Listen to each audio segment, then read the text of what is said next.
गृहमंत्री माजी मुख्यमंत्री सुशील कुमार शिंदे साहब, सिद्धरामय्या जी और साथी निरीक्षक शेखर वाणी यांनी हा सगळा सोहळा आयोजित करण्याच्यासाठी कष्ट घेतले. ते विठ्ठल सहकारी साखर कारखान्याचे चेअरमन अभिजित पाटील, शिवसेनेचे तालुका प्रधान विशाल भगत, काँग्रेसचे नेतृत्व डॉक्टर अनिकेत देशमुख, साकोते, हंसा फुले, कृषी विषयन अंकुश फळवे, जिल्हा परिषदेच्या माजी अध्यक्षा जयमाला गायकवाड, प्राध्यापक गोंधळी सर, विविध संस्थांचे तिन्ही पक्षाचे पदाधिकारी आणि सरकारी बंधू भगिनी. बऱ्याच दिवसातून या तिन्ही पक्षाचे प्रमुख लोक इथे एकत्र आले. निवडणुका या जवळ आल्यात, पण आज निवडणुकीचा विचार नजरेसमोर ठेवून राज्यकर्ते देशातल्या लोकांना एका वेगळ्या रस्त्यावर न्यायचा प्रयत्न करतात. ते देशामध्ये बेकारी, मुलांना काम नाही, महागाई आहे, शेतीमालाच्या किमतीचा प्रश्न आहे, काही कारखाने बंद पडल्यामुळं कामगार वर्ग संकटात आहे, समाजाचा उपेक्षित आणि दलित वर्ग आणि विशेषतः स्त्रियांचा वर्ग त्यांच्या प्रश्नाची सोडवणूक करणं हे देशाच्या भल्याच्या दृष्टीनं अत्यंत महत्त्वाचं आहे.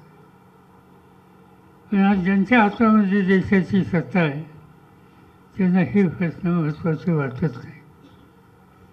रोजचं वर्तमानपत्र उघडलं किंवा टेलिव्हिजन चालू केलं तर तुम्हाला 22 तारखेला होणारा अयोध्येचा कार्यक्रम दिसतो. मर्यादा पुरुषोत्तम राम हा या देशातच नव्हे तर देशाच्या बाहेर जिथे भारताचे गेले त्या सगळ्यांच्या अंतःकरणात श्रद्धेचा विषय आहे. जरूर त्याबद्दलची श्रद्धा लोकांच्या मनात आहे, ती सामान्य माणसापर्यंत आहे. त्याच्यासाठी अयोध्येला जावं लागतं असं नाही. तुम्ही आणि तुमचे मित्र एखाद्या गावी भेटलात तर आपल्याला नमस्कार करण्याच्या ऐवजी तुम्ही राम राम म्हणता. याचा अर्थ तुम्ही राम, मी हे राम. हा रामाचा आदर्श अखंडपणानं आपण अंतःकरणामध्ये ठेवलं पाहिजे, ठेवतो त्याचंही लक्ष आहे. आज अनेक प्रश्न असे असतात की लोक कसं म्हणतात रामावर सोडून दिलं आहे, काही चिंता करण्याचं कारण नाही. आणि त्याचं महत्त्वाचं कारण श्रीरामावर त्यांची अतीव अशा प्रकारची भक्ती आहे. पण याचा अर्थ उद्याच्या निवडणुका नजरेसमोर ठेवून काही कारवाई रामाच्या नावानं करण्याचा प्रयत्न होतो. त्यावेळेला एक प्रकारची अस्वस्थतेची स्थिती देशात निर्माण होते. आज काही कार्यक्रम जाहीर केले. काल देशाच्या प्रधानमंत्र्यांनी पोस्ट खात्याचं एक तिकीट असतं ते देशाला आयोजित केलं आहे. या देशामध्ये पोस्ट आणि टेलिग्राफ हे जे खातं आहे ते मंत्रिमंडळाचं त्याचं खातं आहे, स्वतंत्र खातं आहे. तिकीट त्याचं रामाचं त्या खात्याचं बाहेर करायला त्या खात्याचं मंत्री दिसत नाही.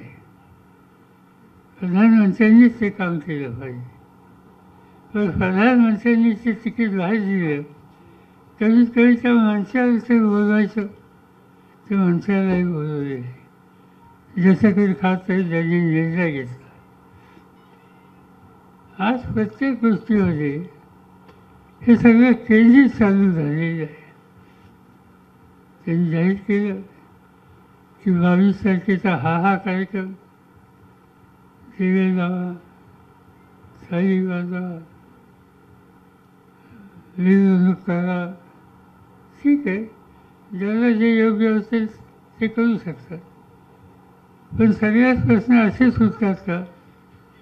मला माहीत नाही, तुम्हाला आठवतं का नाही, जेव्हा एक मोठा रोग देशामध्ये आला आणि हजारो लोक संकटात गेले, त्यावेळेला एक दिवशी देशाचे प्रधानमंत्री आले टेलिव्हिजनवर आणि त्यांनी सांगितलं की उद्या सकाळी तुम्ही थाळी वाजवा. मला माहिती नाही, तुम्हाला आठवतं का? आणि सर्व देशाच्या लोकांना असं वाटलं किंवा या रोगातून सुटका करायची असेल तर प्रधानमंत्री म्हणतात थाळी वाजवा. सगळे जण त्यावेळेला थाळी वाजवत होते. हा काही प्रश्न सोडवायचा किंवा रोग कमी करण्याचा विचार नाही, मार्ग नाही. पण प्रधानमंत्र्यांना असं वाटतं की या देशाचा सामान्य माणूस हा भोळा आहे आणि तो भोळ्याचा फायदा आपण घेतला पाहिजे आणि त्याच्या डोक्यावर असल्या सध्याच्या गोष्टी सांगितल्या पाहिजे आणि मूलभूत गोष्टी करून त्याचं लक्ष दुसरीकडे वळवलं पाहिजे.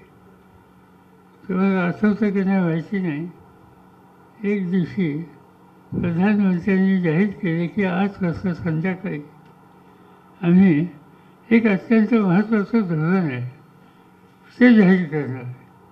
माझ्यासारख्यालाही वाटतं काहीतरी देशाच्या हिताचा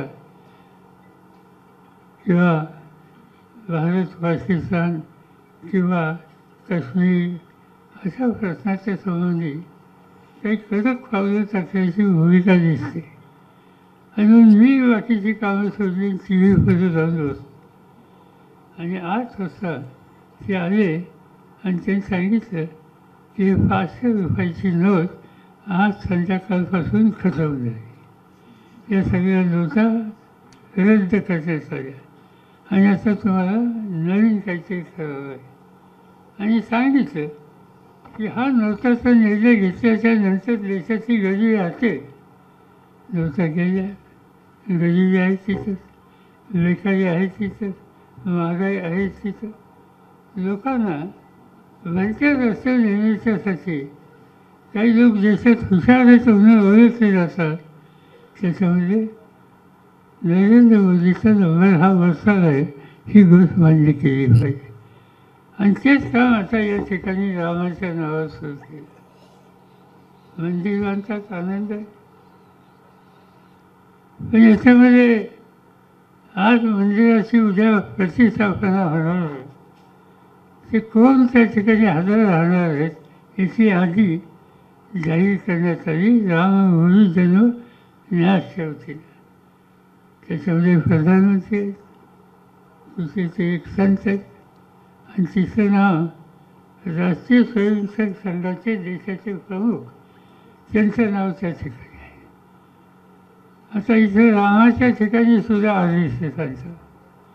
तिथेही तुम्ही राजकारण आणता आणि लोकांनी जर त्या संबंधीचं वेगळं मत दिलं तर तुम्ही रामाच्या बद्दलचा अनादर करता. याचं कारण आहे की मूलभूत भाषांची सोडवणूक करण्याच्यासाठी यांना अपयश आलं आणि त्यामुळे ते वेगळ्या रस्त्यात गेले. विशेषतः काँग्रेस पक्षावर फार टीका करतात की काँग्रेस पक्ष या बाबतीत वेगळी भूमिका घेतो. काय भूमिका घेतली तुम्हाला लोकांना कदाचित माहीत नसेल किंवा काहींना माहीत असेल. हा राम जन्माचा प्रश्न, मंदिराचा अयोध्येचा प्रश्न फार जुना आहे. याच्यामध्ये वाद होते हिंदू आणि मुस्लिम. त्या काळामध्ये वेगळं सरकार होतं आणि त्या सरकारचं नेतृत्व चंद्रशेखर यांच्याकडे होतं. आणि चंद्रशेखर यांच्याकडे हा प्रश्न असताना त्यावेळेला त्यांनी 2 लोकांची कमिटी नेमली आणि त्या कमिटीमध्ये काही सभासद घ्यायचा अधिकार त्या कमिटीच्या प्रमुखांना दिला.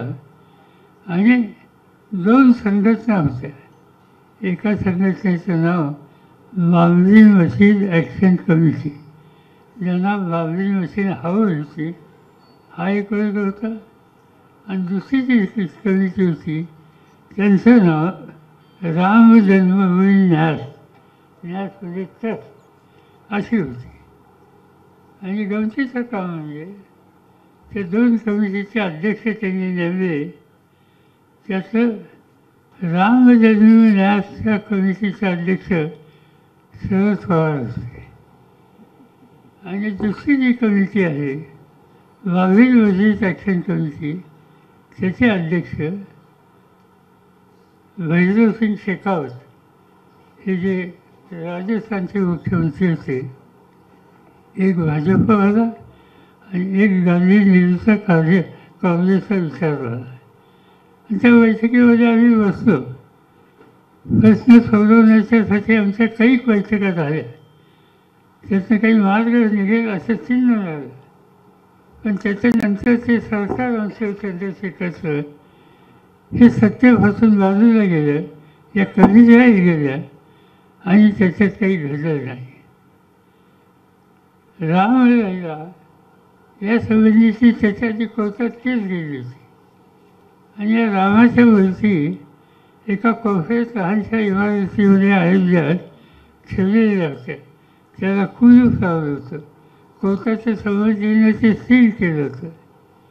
देशाचे प्रधानमंत्री राजीव गांधी झाले आणि त्यांनी हा प्रश्न कसा सोडवायचा म्हणून ज्या कुल्फाच्या आत कपाटात ही मूर्ती ठेवली होती त्या कुल्फाचा ताळा हा राजीव गांधींच्या हुकमाने शोधला आणि राम या मूर्ती बाहेर काढण्यात आली.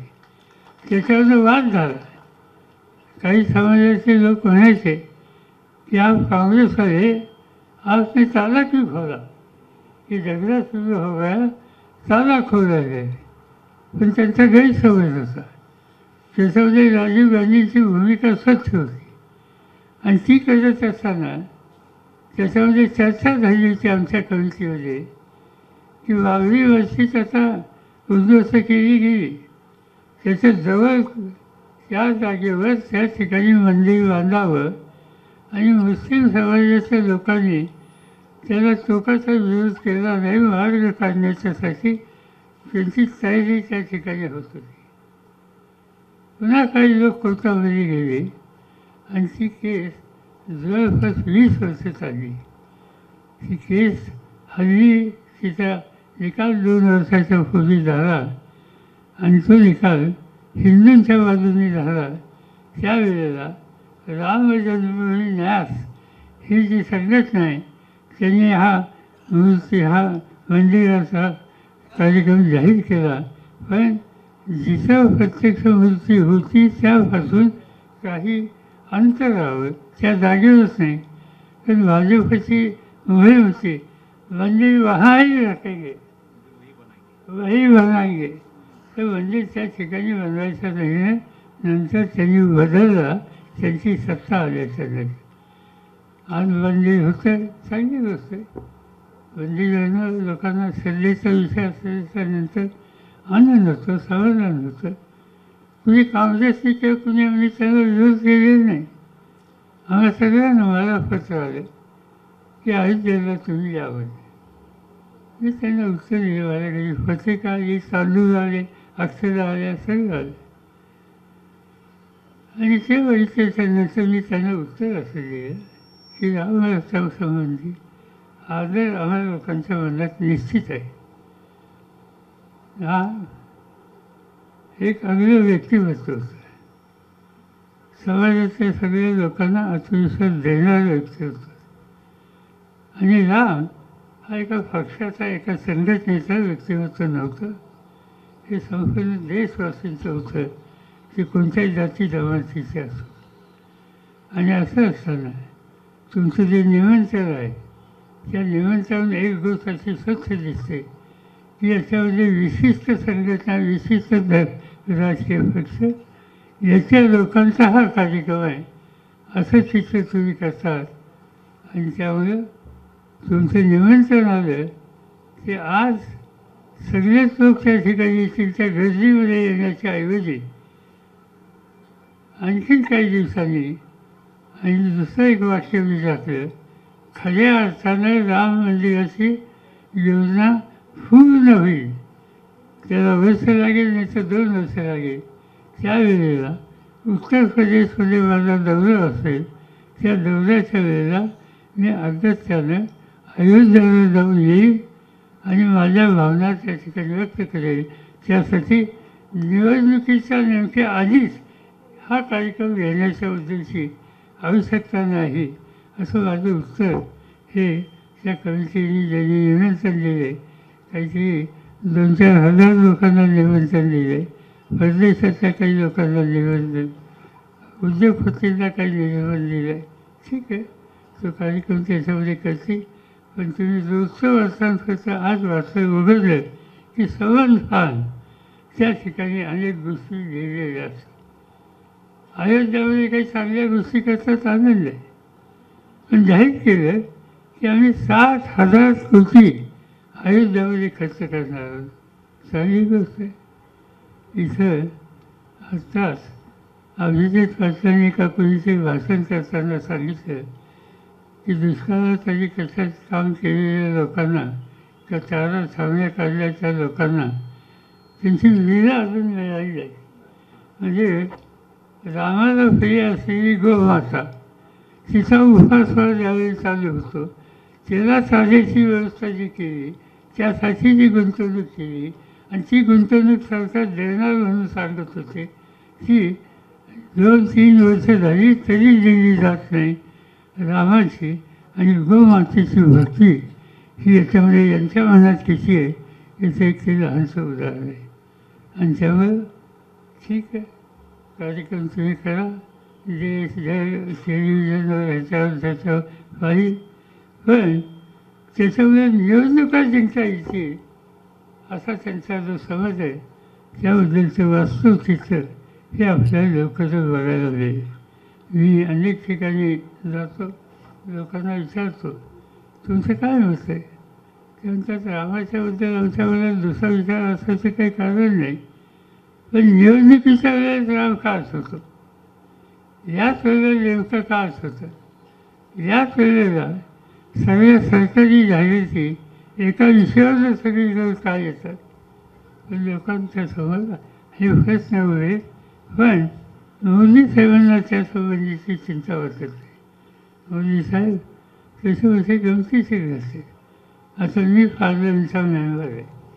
तुम्हाला पार्लमेंटची इमारत तुम्ही टी व्हीमध्ये बघितली असेल जुनी, आठवतं का. लोकसभा, राज्यसभा याची इमारत ही दिल्लीमध्ये मोठी इमारत, फार छान इमारत असते, स्वातंत्र्याच्या आधीपासूनची. आणि ही सगळी इमारत आता बाजूला ठेवली, सगळं नवीन इमारत बांधली. आता जवाहरलाल नेहरू यांच्यापासून जे संसद, पार्लमेंट या देशाच्या सगळ्या विविध प्रश्नाच्या संबंधी वेगळी दिशा देणारं व्यासपीठाच्या व्यासपीठाची वास्तू म्हणून जी संसद, जे पार्लमेंट, जी लोकसभा, जी राज्यसभा आपल्याला ठाऊक आहे ती यांनी बंद करून टाकली आणि आता नवीन बांधली. ठीक आहे, नवीन अशी बांधली ही आदिम भाषे. आणि त्यांचं एक वैशिष्ट्य असं काय असतं की साष्टांग दंडवत घालतात. त्यांनी साष्टांग दंडवत त्या ठिकाणी घातला. तुम्ही कदाचित टी व्हीवर पाहिलं असेल. आणि हे सगळं काय आहे याचा विचार केला पाहिजे. मजबूत कसं याच्यातून बाजून ठेवा आणि वरच्या प्रश्नाकडं जनतेचं मत हे वळवण्याच्या संबंधीची काळजी ही जाणीवपूर्वक घेतली जाते. आणि त्याचं कारण की या देशातली गरिबी, बेरोजगारी, महागाई, सामान्य माणसाच्या हिताची आवश्यकता या सगळ्या गोष्टी या दूर ठेवण्याच्या संबंधीचं काम आज त्या ठिकाणी होते. आणि हे ठीक आहे, तुम्हाला काही करायचं आहे, आमचा काही कोणाचा विरोध नाही, तुम्ही अवश्य करा. पण हे सगळं करत असताना दुसऱ्या बाजूला राज्यामध्ये सत्तेचा गैरवापर करून वेगळं मत मांडणाऱ्यांच्यावर हल्ले सुरू होते. आज पश्चिम बंगालमध्ये ममता बॅनर्जीसारखे कसबगार कष्टकरी मुख्यमंत्री, ते ऐकत नाही यांचं. योग्य असेल तर योग्य म्हणते, अयोग्य असेल तर अयोग्य म्हणतो. त्यांच्या 4-5 मंत्र्यांच्यावर धागे घातल्या, त्यांचे 2 मंत्री तुरुंगात ठेवले. कशासाठी? आज दिल्लीमध्ये सरकार आहे, त्याचं नेतृत्व केजरीवाल यांच्याकडे आहे. त्या केजरीवालांना जनतेने 2दा-3दा मोठ्या मताने निवडून दिलं. आणि इतकं निवडून दिलं की दिल्ली विधानसभात 80 जागा असतील, काय 110 जागा असतील, तर त्या 110मध्ये 108 जागा यांच्या आहेत. एवढा लोकांचा पाठिंबा त्यांना आहे.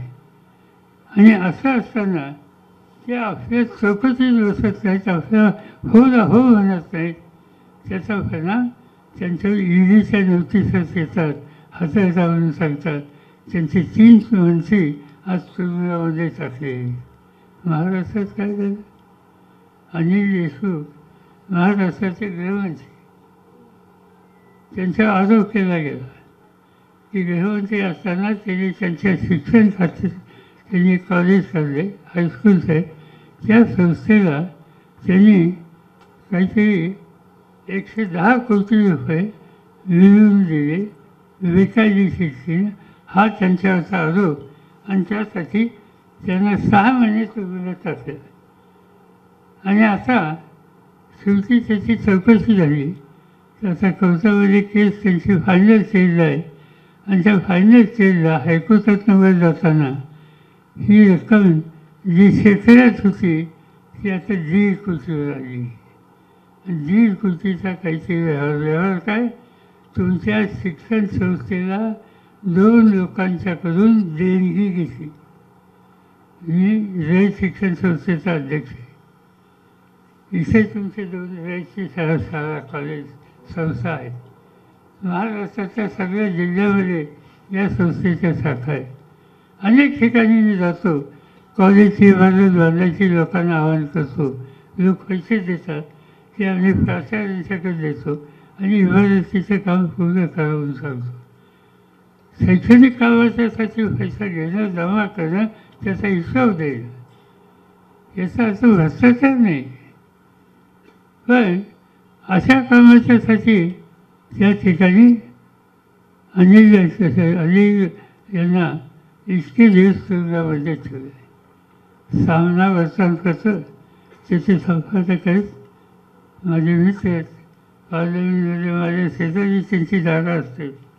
आणि त्यांना राऊत त्यांना पकडलं आणि त्यांनाही तुरुंगामध्ये टाकलं. का टाकलं? म्हणजे काहीतरी एक व्यवहार कोणाचा झाला, त्याच्यात तुम्ही लक्ष घातलं असं कळतं आहे. असं लक्ष घातल्याचा अर्थ काय? आज इथं आल्याच्या नंतर मला जी निवेदनं आली त्याची 2 निवेदनं अशी आहेत की आम्ही अमुक संस्थेशी व्यवहार केला आणि त्याच्यामधून आम्हाला 2.5 कोटी रुपये मिळाले होते, पण त्या व्यक्तीने 10 लाख रुपये दिले आणि बाकीचे पैसे देत नाही. मी सामान्य माणूस आहे, कष्टाने धंदा उभा केला, याच्यात तुम्ही मला मदत करा, असं प्रस्ताव त्यांनी दिलं. आता हा प्रश्न सोडवायला लक्ष घातलं तर भ्रष्टाचार केला. आज राऊतांच्यावर असाच काय हे गुन्हा आहे आणि त्याकडे त्यांनी सगळं त्यांना निरोप दिला की बघा बदला, जरा लेखी सौम्य करा. कुणी सांगितलं माहिती नाही, पण सांगितलं आणि त्यांनी सांगितलं नाही करणार. या देशामध्ये डॉक्टर बाबासाहेब आंबेडकरांनी लिखाणाचं स्वातंत्र्य दिलं आहे, त्याच्यात तरतूद करणार नाही, जनतेची भूमिका मांडणार. हे जर तुम्ही करणार असाल तर तुमची सुटका होणार नाही. ही लोकशाही आहे. आजचे सत्ताधारी इथे असो किंवा तिथे असो, या पद्धतीनं सत्तेचा गैरवापर करतात आणि त्यामुळे अनेकांचे प्रश्न सुटत नाही. दमदाटी भीती यांनी लोकांचे प्रश्न न सोडवता एक प्रकारची दहशत निर्माण करायची हा कार्यक्रम आजच्या राज्यकर्त्यांनी घेतलेला आहे. शेतकऱ्यांचे प्रश्न सांगतात की शेतीचे प्रश्न आम्ही सोडवले, आम्ही एवढं केलं. आजच मी मगाशी बोलताना सांगितलं होतं, चंद्रकांत पाटील नावाचे मंत्री त्यांनी एक पुस्तक लिहिलं आणि त्या पुस्तकात एक लिहिलं आहे की आम्ही काय काय प्रगती केली. आणि त्या प्रगतीमध्ये त्यांचा एक पॅरेग्राफ असा आहे की साखर कारखान्याने इन्कम टॅक्स ज्यावेळी त्यांना बसला त्यावेळची वसुली थांबवली होती, ती माफ करायला पाहिजे होती. पण ती माफ न करण्याचं धोरण केंद्र सरकारने नाही, माफ करण्याचं धोरण केंद्र सरकारने आत्ता घेतलं. त्या काळात 10 वर्ष शरद पवार मंत्री होते, त्यांनी असं काही केलं नाही, ते आम्ही करून दाखवलं. त्यांनी लिहिलं ते. माझं उत्तर त्याचं एकच आहे की मी ज्यावेळेला शेती खात्याचा मंत्री झालो, माझ्यापुढे प्रश्न होता शेतकऱ्यांच्या आत्महत्याचा. आणि आत्महत्याच्या संबंधीची माहिती घेतली तर कारणं काय, तर कर्जबाजारीपणा हे कारण मुख्य निघालं. आणि ती कर्जबाजारीपणा घालवायचा असेल तर त्यांच्या डोक्यावरचं कर्ज माफ करणं हा प्रश्न माझ्यापुढे होता. आणि 72,000 कोटीची या देशातल्या शेतकऱ्यांची कर्जमाफी एका हुकमाने करून टाकली. आता काश्मीरपासून कन्याकुमारीपर्यंत शेतकऱ्यांच्या डोक्यावरचं कर्ज माफ करणं याला प्राधान्य द्यायचं का 100 साखर कारखान्यांनी पैसे थकवले असतील त्याला प्राधान्य द्यायचं. म्हणजे कशाला महत्त्व द्यावं हे आजच्या राज्यकर्त्यांना समजत नाही. अनेक निकाल घेतात. कांद्याचा निकाल, कांदा हा जिल्ह्यात शेतकऱ्याचं पीक आहे आणि म्हणजे कांद्याची महागाई झाली म्हणून कांद्याची निर्यात बंद त्यासाठी 40% कर त्याच्यावर जाहीर केला. काय कांद्याच्यामुळे एखादी महागाई होईल, पण कांद्यामुळं स्वयंपाक तर थांबत नाही. तुम्ही तुमच्या रोजच्या खाण्यामध्ये ज्वारीची भाकरी असेल, नाही तर गव्हाची चपाती असेल, डाळ असेल, एखादी भाजी असेल, वांगा असेल, नाही तर काकडी असेल, या सगळ्याचा खर्च त्या जेवणाचा एका वेळेचा धरला आणि हा दुसरा खर्च जर धरला तर किती याचा खर्च निघू शकतो. काय त्याची निर्यात बंद करणं किंवा त्याच्या 40% हे कांद्यावर ड्युटी बसायची गरज होती. तर काय नाही, आमच्या मनात आलं कांद्यावर हा आम्ही कर बसवणार. मी सकाळी एका सभेत सांगितलं की पार्लमेंटमध्ये मी शेती मंत्री असताना कांद्याच्या किमती दिल्लीत वाढल्या तर भाजपचे लोक कांद्याच्या माळा गळ्यात घालून आले आणि राष्ट्रपतीची घोषणा दिल्या, शरद पवार होश में आओ, प्याज की कीमत कहाँ जा रही, खाना कैसा पीना कैसा, दंगा केला. स्पीकरने मला सांगितलं काय स्थिती आहे हे सांगा. मी त्यांनी सांगितलं कांदा हा जिल्हा शेतकऱ्याचं महत्त्वाचं पीक आहे. हे पीक बारमाही पीक नाही. हे पीक प्रचंड पैसे देतं असं नाही. हे पीक तो कांदा घेतल्यानंतर घरातला जो घरखर्च आहे त्याच्यात कांद्यामुळे सगळा घरखर्च वाढतो हे खरं नाही. आणि त्यामुळे यांनी कांद्याच्या माळा घरात घातल्या किंवा कवड्याच्या माळा घरात घातल्या तरी कांद्याची निर्यात बंद करा हे मी मान्य करणार नाही, तुम्हाला काय करायचं ते करा. निर्णय घेतला. पण आज त्याच्यावरून कधी साखर निर्यात करायला सुरुवात झाली. त्याच्यावरली इथेनॉल नावाचा पदार्थ आपण तयार करतो साखर तयार झाल्यानंतर मलीपासून, त्याच्यावरले घातली. म्हणजे जे शेतकऱ्याच्या घरात यानाच्या वर्गात जातं त्याच्यावर कर्ज बसवायचे ते थांबवायचं आणि भरत्या गोष्टीवर त्या ठिकाणी वातावरण तयार करायचं. आणि त्यामुळे या लोकांना कशाबद्दल सुद्धा आस्था नाही. आणि सगळ्यात महत्त्वाचा प्रश्न, राजकारणामध्ये मजलेच असतात, त्याच्याने वाद नाही. पण मजले याचा अर्थ तुम्ही टीका टिप्पणी करा, निवडणुकीमध्ये लढाई करा, ज्या जिंका पराभूत करा, माझी काही हरकत नाही, हा लोकशाहीचा अधिकार आहे. पण लोकशाहीमध्ये निवडणुकीमध्ये जे लोक तुमच्या विरोधी जातात, भूमिका म्हणतात, त्यांच्याविरुद्ध ईडी, CBI, अँटी करप्शन या सगळ्या गोष्टींचा वापर, याचा अर्थ काय?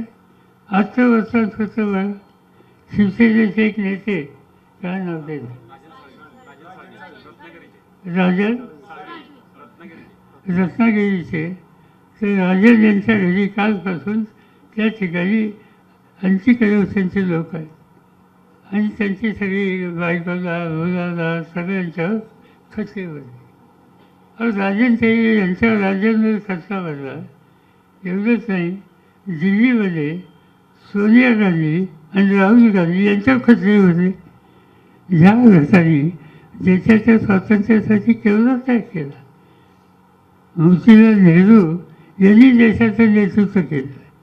त्यांच्यानंतर जवाहरलाल नेहरूंनी अनेक वर्ष स्वातंत्र्याच्या नंतर, एक तर स्वातंत्र्याच्या काळात अनेक वर्ष तुरुंगात घालवले, लोकांना एकत्र केलं आणि ज्यांच्या साम्राज्यावर सूर्य मावळत नाही अशी दरफोडची करणारा ब्रिटिश याला घालून द्यायला महात्मा गांधी असोत, अनेक नेते असोत, त्या सगळ्यांच्यावर खांद्याला खांदा लावून त्या जवाहरलाल नेहरूंनी काम केलं. आणि देश स्वतंत्र झाल्याच्या नंतर या स्वातंत्र्याचा अर्थ देशातल्या गरीब माणसाच्या संसारात अनुकूल कसा होईल यासाठी ज्यांनी उभी हयात दिली, त्या जवाहरलाल नेहरूंच्या घराच्या नातवाला, त्यांच्या सुनेला तुम्ही अटक करता. आणि कशासाठी? काही कारण नसताना. याचा अर्थ या ठिकाणी एका दृष्टीनं हुकुमशाहीच्या रस्त्याने आपण जातो का काय, ही शंका लोकांना असावी. डॉक्टर बाबासाहेब आंबेडकरांनी संविधान लिहिलं.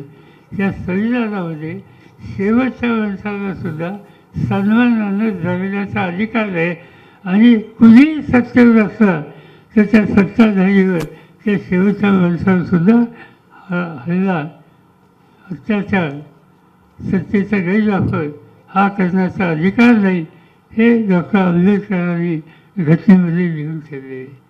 आणि त्यामुळं आज ज्यांच्या हातात सत्ता आहे त्यांना घटनेबद्दल काही नाही, देशासाठी कोणी काय योगदान दिलं त्यांच्याबद्दलची आस्था नाही.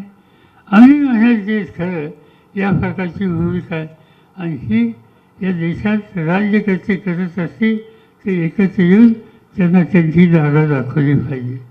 आम्ही या ठिकाणी किंवा हा विकास आघाडी केली, त्याच्यामध्ये उद्धव ठाकरेंच्या नेतृत्वाखालचा पक्ष असेल, राष्ट्रवादी काँग्रेस पक्ष असेल, नाना पटोलेंच्या नेतृत्वाखालचा काँग्रेस पक्ष असेल, शेतकरी कामगार पक्ष असेल, डाव्या लोकांशी आम्ही बोलतो आहे, प्रकाश आंबेडकरांशी आम्ही चर्चा करतो आहे, या सगळ्यांना एकत्र करून या देशाला पर्याय द्यायचा आणि या देशात सत्तेचा वैध वापर करून हुकुमशाहीच्या रस्त्याने देश न्यायची पावलं जे टाकतायत त्यांना खऱ्यासारखं बाजूला टाकून हेच काम आपल्या सगळ्यांचं आहे. त्यासाठी ही एकी आहे.